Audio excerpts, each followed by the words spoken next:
నిర్గమకాండము 34వ అధ్యాయము. మరియు యెహోవా మోషేతో, మొదటి పలకల వంటి మరి 2 రాతి పలకలను చెక్కుము. నీవు పగులగొట్టిన మొదటి పలకల మీదనున్న వాక్యములను నేను ఈ పలకల మీద వ్రాసెదను. ఉదయమునకు నీవు సిద్ధపడి ఉదయమున సినాయి కొండ ఎక్కి అక్కడ శిఖరము మీద నా సన్నిధిని నిలిచియుండవలెను. ఏ నరుడును నీతో ఈ కొండకు రాకూడదు. ఏ నరుడును ఈ కొండ మీద ఎక్కడనైనను కనబడకూడదు. ఈ కొండ ఎదుట గొర్రెలైనను ఎద్దులైనను మేయకూడదని సెలవిచ్చెను. కాబట్టి అతడు మొదటి పలకల వంటి 2 రాతి పలకలను చెక్కెను. మోషే తనకు యెహోవా ఆజ్ఞాపించినట్లు ఉదయమందు పెందలకడ లేచి ఆ 2 రాతి పలకలను చేత పట్టుకొని సినాయి కొండ ఎక్కగా, మేఘములో యెహోవా దిగి అక్కడ అతనితో నిలిచి యెహోవా అను నామమును ప్రకటించెను. అతని ఎదుట యెహోవా అతని దాటి వెళ్ళుచు, యెహోవా కనికరము, దయ, దీర్ఘశాంతము, విస్తారమైన కృపాసత్యములు గల దేవుడైన యెహోవా. ఆయన 1000 మందికి కృపను చూపుచు దోషమును, అపరాధమును, పాపమును క్షమించును గాని ఆయన ఏమాత్రమును దోషులను నిర్దోషులుగా ఎంచక 3-4 తరముల వరకు తండ్రుల దోషమును కుమారుల మీదికిని, కుమారుల కుమారుల మీదికిని రప్పించునని ప్రకటించెను. అందుకు మోషే త్వరపడి నేల వరకు తలవంచుకొని నమస్కారము చేసి, ప్రభువా, నా మీద నీకు కటాక్షము కలిగిన ఎడల నా మనవి ఆలకించుము. దయచేసి నా ప్రభువు మా మధ్యను ఉండి మాతో కూడా రావలెను. వీరు లోబడనొల్లని ప్రజలు. మా దోషమును పాపమును క్షమించి మమ్మును నీ స్వాస్థ్యముగా చేసుకొనుమనెను. అందుకు ఆయన, ఇదిగో నేను ఒక నిబంధన చేయుచున్నాను. భూమి మీద ఎక్కడనైనను ఏ జనములోనైనను చేయబడని అద్భుతములు నీ ప్రజలందరి ఎదుట చేసెదను.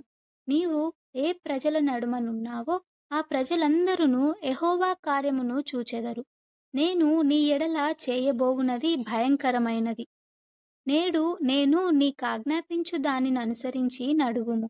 ఇదిగో నేను అమోరీయులను, కనానీయులను, హిత్తీయులను, పెరిజ్జీయులను, హివ్వీయులను, యెబూషీయులను నీ ఎదుట నుండి వెళ్ళగొట్టెదను. నీవు ఎక్కడికి వెళ్ళుచున్నావో ఆ దేశపు నివాసులతో నిబంధన చేసుకొనకుండా జాగ్రత్తపడుము. ఒకవేళ అది నీకు ఉరి కావచ్చును. కాబట్టి నీవు వారి బలిపీఠములను పడగొట్టి వారి బొమ్మలను పగులగొట్టి వారి దేవతా స్తంభములను పడగొట్టవలెను. ఏలయనగా వేరొక దేవునికి నమస్కారము చేయవద్దు. ఆయన నామము రోషము గల యెహోవా. ఆయన రోషము గల దేవుడు. ఆ దేశపు నివాసులతో నిబంధన చేసుకొనకుండా జాగ్రత్తపడుము. వారు ఇతరుల దేవతలతో వ్యభిచరించి ఆ దేవతలకు బలి అర్పించుచున్నప్పుడు ఒకడు నిన్ను పిలిచిన ఎడల నీవు వాని బలి ద్రవ్యమును తినకుండా చూచుకొనుము. మరియు నీవు నీ కుమారుల కొరకు వారి కుమార్తెలను పుచ్చుకొనునెడల వారి కుమార్తెలు తమ దేవతలతో వ్యభిచరించి నీ కుమారులను తమ దేవతలతో వ్యభిచరింపజేయుదురేమో. పోతపోసిన దేవతలను చేసుకొనవలదు. మీరు పొంగని వాటి పండుగ ఆచరింపవలెను. నేను నీకాజ్ఞాపించినట్లు అబీబు నెలలో నియామక కాలమందు 7 దినములు పొంగని వాటినే తినవలెను. ఏలయనగా ఆబీబు నెలలో ఐగుప్తులో నుండి మీరు బయలుదేరి వచ్చితిరి. ప్రతి తొలిచూలు పిల్లయు నాది. నీ పశువులలో తొలిచూలుదైన ప్రతి మగది దూడయే గాని గొర్రెపిల్లయే గాని అది నాదగును. గొర్రెపిల్లను ఇచ్చి గాడిద తొలిపిల్లను విడిపింపవలెను. దాన్ని విమోచింపని ఎడల దాని మెడను విరగదీయవలెను.